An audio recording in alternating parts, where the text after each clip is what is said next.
ఓం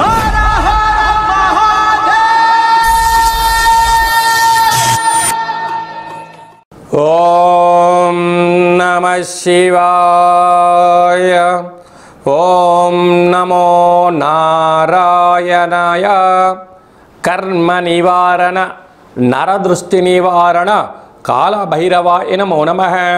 నమో వ్రాతపతయే నమో గణపతయే నమో ప్రపదయే. నమస్తే అస్తు లంబోదరాయ ఏకదంతాయ విఘ్న వినాశినే శివసుతాయ వరదమూర్తయే నమో నమః. హరి ఓం. మా ఛానల్కి స్వాగతం. చూస్తున్న వీక్షకులకు ప్రేక్షకులకు ప్రియ కాల భైరవ భగవద్బంధులకి స్వాగతం పలుకుతూ మమ్మల్ని ఎంతగానో ఆదరిస్తూ ఉండబడినటువంటి ప్రియ సోదర సోదరీమణులకు అందరికీ కూడా ముందస్తుగా వినాయక చవితి పండగ శుభాకాంక్షలు. మనము వీలైనంత వరకు కలుషితం లేనటువంటి రంగులు లేనటువంటి సహజ సిద్ధమైనటువంటి వినాయక స్వామిని పూజ చేద్దాం. మనము రాబోయేటువంటి భావితరాలలో జలచరాశులు నీటిని మనము కాలుష్యం లేకుండా కాపాడుకోవడం మన అందరి బాధ్యతగా భావించగలగాలి. 1/9/2025 నుండి 15/9/2025 వరకు పుట్టినటువంటి వారందరికీ కూడా ముందస్తుగా జన్మదిన శుభాకాంక్షలు. గతంలో వివాహం చేసుకున్న వారికి వివాహ వార్షికోత్సవ శుభాకాంక్షలు. ద్వాదశ రాశుల్లో గ్రహ గమనాన్ని వీక్షింపచేద్దాం.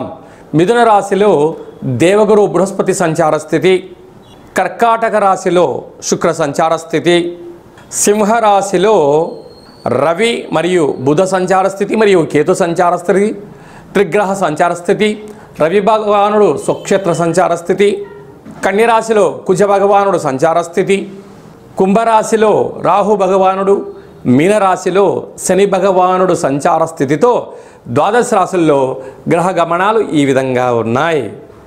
కన్యరాశి వారికి రాశిలోనే కుజ భగవానుడు సంచారము చేయడము, 6వ స్థానంలో శని భగవానుడు సంచారం చేయనప్పుడు ఈ దోషం తొలగించుకొని ఆ యొక్క విఘ్నేశ్వర స్వామి వారికి ఎలాంటి నైవేద్యాన్ని ఏర్పాటు చేయడం వలన గ్రహయోగం కలుగుతుందో ఈ వీడియోలో తెలుసుకుందాం.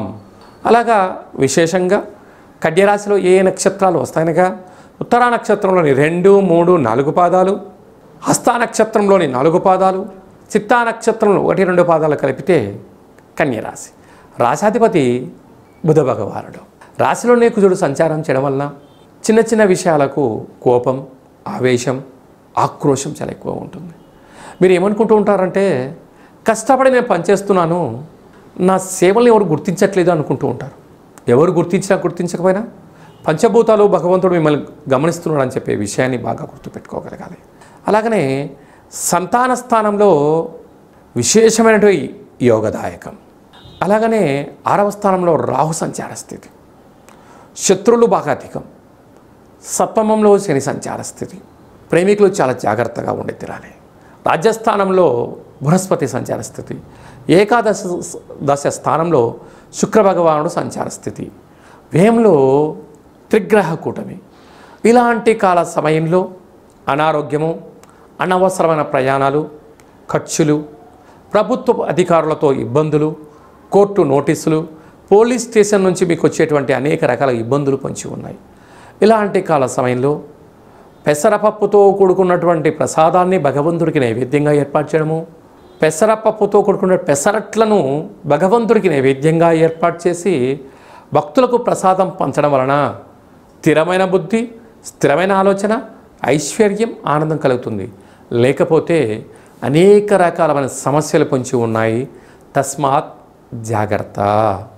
భాద్రపద మాసంలో అలాగనే సెప్టెంబర్ మాసంలో ముఖ్యమైనటువంటి పండగల గురించి క్లుప్తంగా సవివరంగా సంపూర్ణంగా తెలుసుకుందాం. మనకు సెప్టెంబర్ మాసం ప్రారంభం అయ్యేసరికే మనకు వినాయక నవరాత్రులు జరుగుతున్నాయి కనుక మనకు 6వ తారీఖున విఘ్నేశ్వర స్వామివారు శరన్నవరాత్ర మహోత్సవాలన్నీ కూడా ముగించుకొని గంగా తీరం వైపు స్వామివారు బయలుదేరుతూ ఉంటారు. కనుక వెళ్ళేటువంటి కాలక్రమంలో అందరము కూడా నిశ్శబ్దాలను ఎక్కువగా పాటిస్తూ శబ్దరహితమైనటువంటి జీవనాన్ని ముందుకెళ్తూ, ఎందుకంటే శబ్ద కాలుష్యం అనేది చాలా అధికమవుతుంది.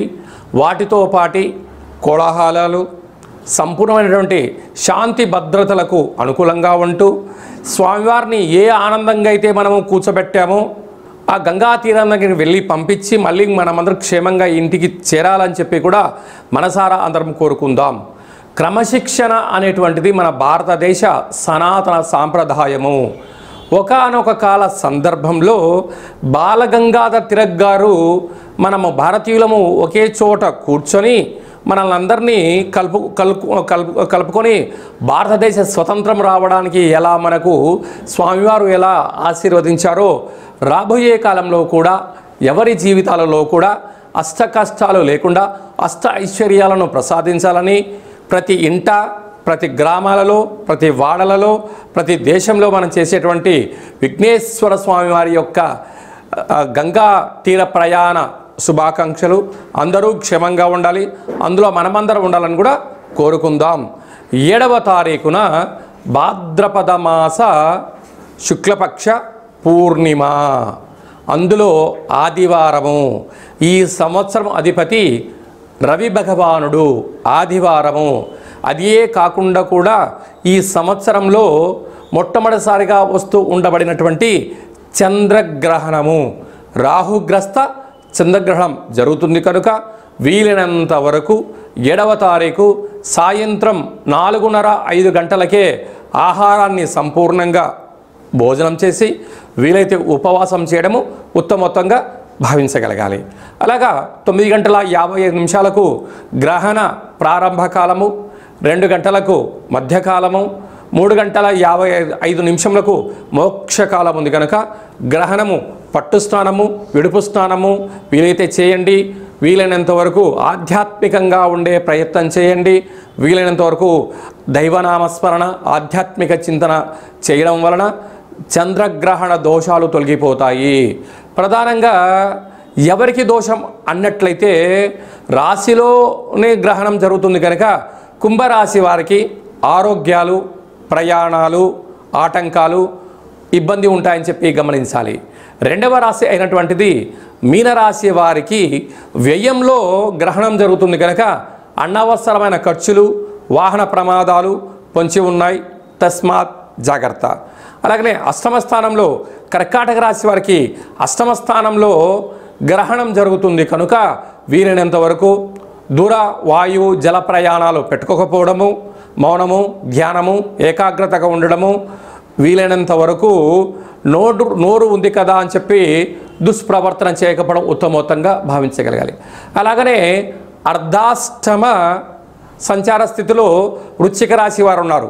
యంత్రాలతో, ఆయుధాలతో, ఫ్యాక్టరీలలో, కర్మాగారాల్లో, గృహాలలో అంటే ఇంటి పని చేసేటువంటి వారందరూ కూడా ఎంతో జాగ్రత్తగా ఉండాలని జ్యోతిర్విజ్ఞానం తెలియచేస్తుంది.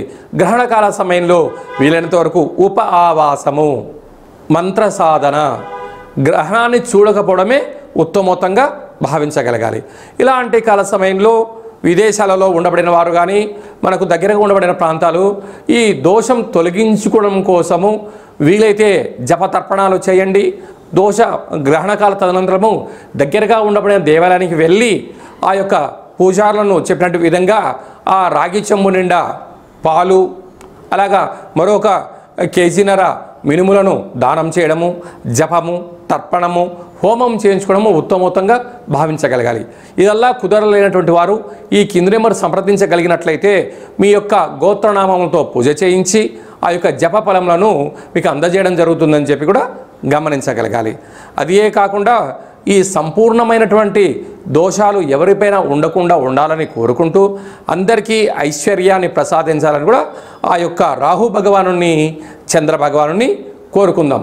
14/9/2025 భాద్రపద మాస బహుళ అష్టమి తిథి యందున మనకు భాద్రపద మాసం అనగానే పితృపక్షాలకు మనకు గుర్తు వస్తూ ఉంటుంది. అలాగా అష్ట కష్టాలు తొలగించడం కోసం ఆ రోజు వీలైనంత వరకు గతించట పెద్దవారి పేరు మీద స్మరణ చేసి కాకులకు, ఆవుకు ఆహారాన్ని, సాధువులకు అన్నదానాన్ని, స్వయంపాక దానాన్ని చేసినట్లయితే గృహంలో ఉండబడిన అష్ట కష్టాలు తొలగిపోతాయని చెప్పి గమనించగలగాలి. కనుక ఈ సంవత్సరము మనము కాశీ క్షేత్రంలో ఇలాంటి క్రతు కార్యక్రమాలను ఏర్పాటు చేస్తున్నాము. అలాగనే గయా, అయోధ్య మనకు విశేషమైనటువంటి ఎక్కడైతే పిండ ప్రధాన కార్యక్రమాలు చేయాలో అన్ని ప్రాంతాలలో మనము ఈ కార్యక్రమం ఆచరింపచేస్తున్నాం. అంటే మన పెద్దవారు పాడ్యమి తిథి ఎందున పరమపదింపజేశారు అనుకుందాం. చైత్రమాసమో వైశాఖ మాసమో జ్యేష్ఠ మాసమో పాడ్యమి తిథి ఎందున వాళ్ళకు గుర్తుపెట్టుకొని స్వయంపాక దానము ఈ యొక్క కార్యక్రమాల పితృ కార్యక్రమం ఆచరింపచేయడము యోగదాయకం. ఏకాదశి రోజు కాలమయ్యారు, ఏకాదశి రోజు కార్యక్రమాలు ఆచరింపచేయడం. అలా కుదరలేనటువంటి వారందరూ కూడా అమావాస్య తిథి ఎందున ఈ పితృ కార్యక్రమాలు ఆచరింపచేయడం వలన వారి యొక్క వంశదేవతలు, కులదేవతలు, పితృదేవతలు ఆశీస్సు కలిగి వారికి వారి ఒక అనువంశికానికి పుత్ర, పుత్రిక, పౌత్ర, రాజయోగ ఐశ్వర్యం కలుగుతుందని చెప్పి కూడా గమనించగలగాలి. అలాగే భూమండలానికే కైలాస క్షేత్రం అయినటువంటి మనకు విశేషమైనటువంటి కాశీ క్షేత్రంలో, అలాగనే రావణ బ్రహ్మ గారు స్వయంగా తన యొక్క చేతులతో ఆత్మలింగాన్ని తీసుకొని వచ్చినటువంటి క్షేత్రంలో మనం ఇలాంటి పితృ కార్యక్రమాలను ఆచరింపచేయడం జరుగుతూ ఉంటుంది. అలాగా మనం ఆయా స్థలాలలో మనం పెట్టినట్లయితే విశేషమైన పుణ్య ఫలితం కలిగి కోటి జన్మల పుణ్య ఫలితం కలుగుతుందని చెప్పి కూడా గమనించాలి. ఈ విధంగా అందరికీ శుభం, జయం, లాభం కలగాలని కోరుకుంటూ ఆశీర్వచనం. ఓం శతమానం భవతి శతాయు పురుష సతేంద్రియ ఆయుష్యేవేంద్రియే ప్రతిష్టతి ధనం ధాన్యం బహుపుత్రలాభం శత సంవత్సరం దీర్ఘమాయు సర్వే జనా సుఖినో భవంతు లోకా సమస్తా సుఖినో భవంతు సర్వం విఘ్నేశ్వరార్పణమస్తు. హరి ఓం. ఈ వీడియో మీకు నచ్చినట్టయితే లైక్ చేయండి, షేర్ చేయండి, మా ఛానల్ని సబ్స్క్రైబ్ చేసుకోండి. ఆధ్యాత్మిక భక్తి సమాచారాన్ని అందరికన్నా ముందుగా మీరు తెలుసుకోవాలి అనుకుంటున్నట్లయితే ఈ యొక్క భక్తి సమాచారాన్ని భగవద్బంధులకు, మిత్రులకు, స్నేహితులకు చేరవేయండి. హిందూ ధర్మాన్ని కాపాడండి. మరొక చిన్న విషయం ఏమిటనగా, మీ వ్యక్తిగత జాతకం తెలుసుకోవాలి అనుకుంటున్నట్లయితే మీ యొక్క పేరు, పుట్టినటువంటి తేదీ, నెల, సంవత్సరం, సమయం రాసి మీరు పంపించగలిగినట్లయితే 100 సంవత్సరాల జాతకాన్ని రాసి పంపించి మీరు పుట్టినప్పుడు గ్రహ గమనాలు ఎలా ఉన్నాయి, మీరు ప్రస్తుత కాలమాన ప్రకారంగా గ్రహాలు ఎలా ఉన్నాయి, భవిష్యత్తులో ఎలా ఉండబోతున్నాయో తెలియజేయడం జరుగుతుందని కూడా గమనించగలగాలి.